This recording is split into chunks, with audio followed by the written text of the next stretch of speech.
O Senhor esteja convosco. Ele está no meio de nós. Proclamação do Evangelho de Jesus Cristo segundo João. Glória a vós, Senhor. Naquele tempo disse Jesus a seus discípulos: Deixo-vos a paz. A minha paz vos dou. Mas não a dou como o mundo. Não se perturbe nem se intimide o vosso coração. Ouvistes que eu vos disse: Vou, mas voltarei a vós. Se me amasseis, ficaríeis alegres, porque eu vou para o Pai, pois o Pai é maior do que eu. Disse-vos isto agora, antes que aconteça, para que, quando acontecer, vós acrediteis. Já não falarei muito convosco, pois o chefe deste mundo vem. Ele não tem poder sobre mim, mas, para que o mundo reconheça que eu amo o Pai, eu procedo conforme o Pai me ordenou. Palavra da salvação. Glória a vós, Senhor.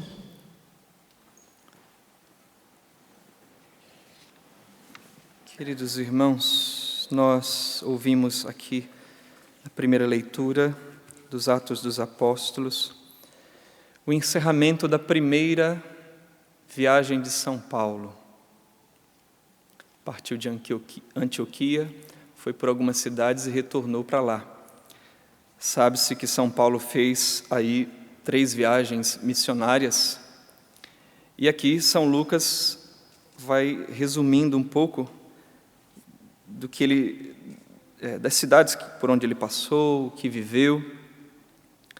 E nós vemos aqui São Paulo sendo vítima aqui de um apedrejamento. É até interessante que São Lucas coloca isso assim, de forma tão sumária, né, tão resumida, porque alguns fatos da vida de São Paulo ele até detalha um pouco mais. Mas ele está contando várias coisas assim, diz: tomaram São Paulo, colocaram para fora, apedrejaram e lançaram fora da cidade. E ele diz que, achando que ele estava morto, o deixaram ali, e São Paulo se levanta. Imagina, né? Foi apedrejado. Você imagina você tomando um monte de pedrada ao ponto de achar que você morreu. Se ele soubesse que ele não tinha morrido, iam continuar apedrejando, né? Ele levanta e entra na cidade. E Lucas continua o relato assim, falando, né? Paulo levantou-se e entrou na cidade. No dia seguinte, partiu para Derbe com Barnabé e depois, tendo pregado o evangelho, foram para outros lugares, né? Listra, Icônio, Antioquia. E depois ele conclui, então, voltando para Antioquia, a sua viagem. Veja, e São Paulo termina aqui o relato de hoje, São Paulo fazendo uma leitura, uma interpretação teológica de tudo o que aconteceu. O que quer dizer isso, né? Fazer uma leitura teológica? É fazer uma leitura a partir de Deus. Theos, né? Deus. Então, fazer essa leitura religiosa a partir de Deus, a partir de uma divindade, é fazer uma leitura teológica. E, claro, uma leitura aqui a partir do Deus de Jesus Cristo, o único Deus e verdadeiro, e que São Paulo tantas vezes vai dizer isso nos Atos dos Apóstolos, porque ele começa a pregar também aos pagãos, e vai mostrar o Deus verdadeiro, que nosso Senhor Jesus Cristo veio revelar.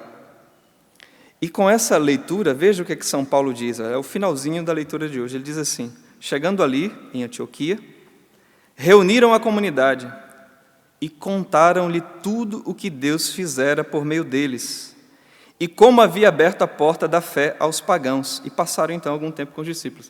Veja, São Paulo não chegou lá, reuniu todo mundo e disse assim: gente, venham cá, que eu quero contar para vocês. Você não sabia de uma coisa, eu fui apedrejado, viu?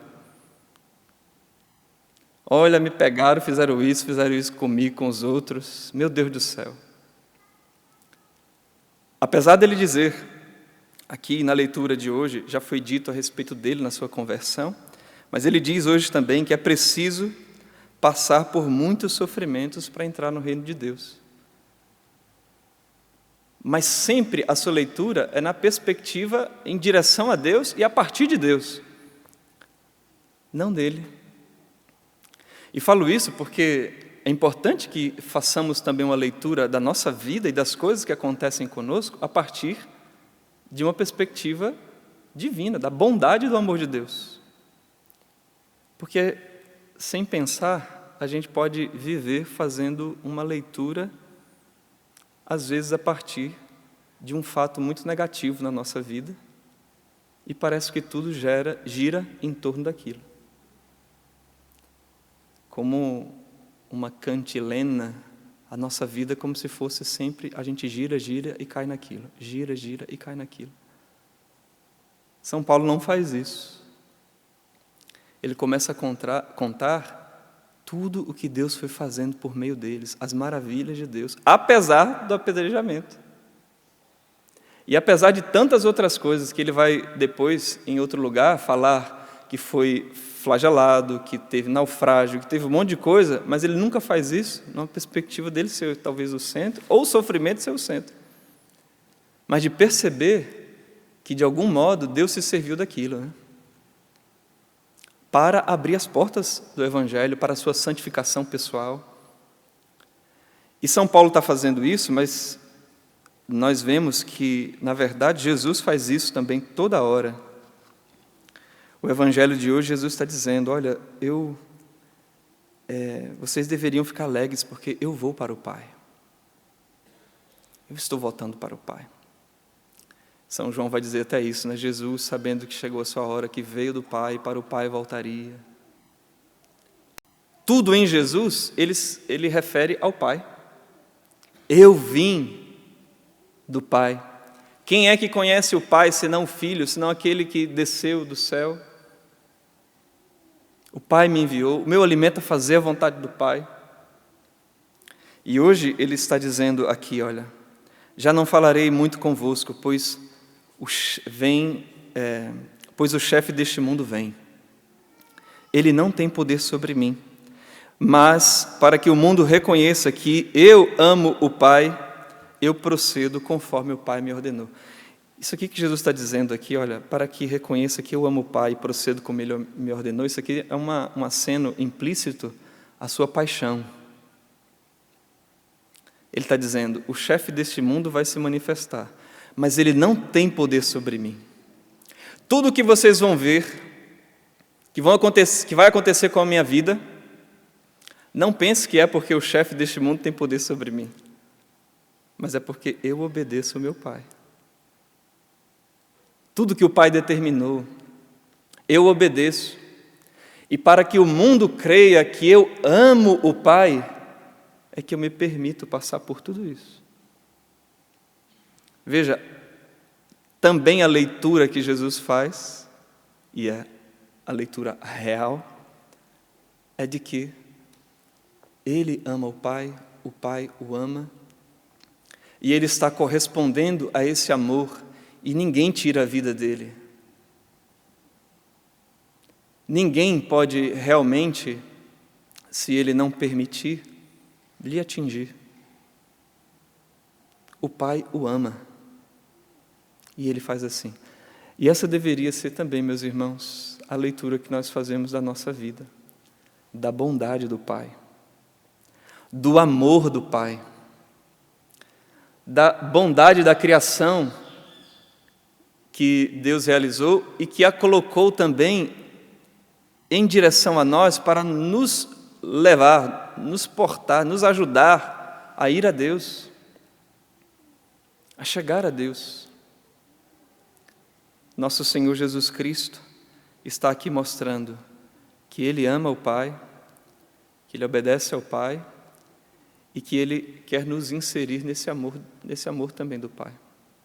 Na verdade, nós somos privilegiados de poder, pela fé, contemplar o amor do Pai pelo Filho e o amor do Filho pelo Pai.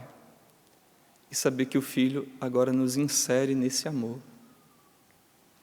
Nesse trânsito do amor do Pai e do Filho, nosso Senhor Jesus Cristo está nos inserindo. Está nos ensinando a confiar no amor do Pai e de que Ele realmente cuida de nós. Então, é um exercício de fé, de oração, de confiança, fazer essa leitura. Fazer essa leitura. Apesar das coisas difíceis da nossa vida, como é que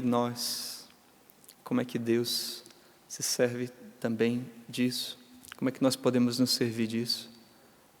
Para percebermos e entrarmos no fluxo da vontade do Pai. Seria dizer, né?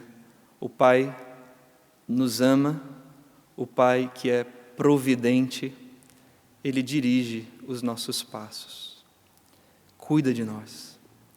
Esse é o exercício de hoje que nós podemos já praticar a partir dessa leitura, tentando enxergar o amor de Deus que governa toda a nossa vida.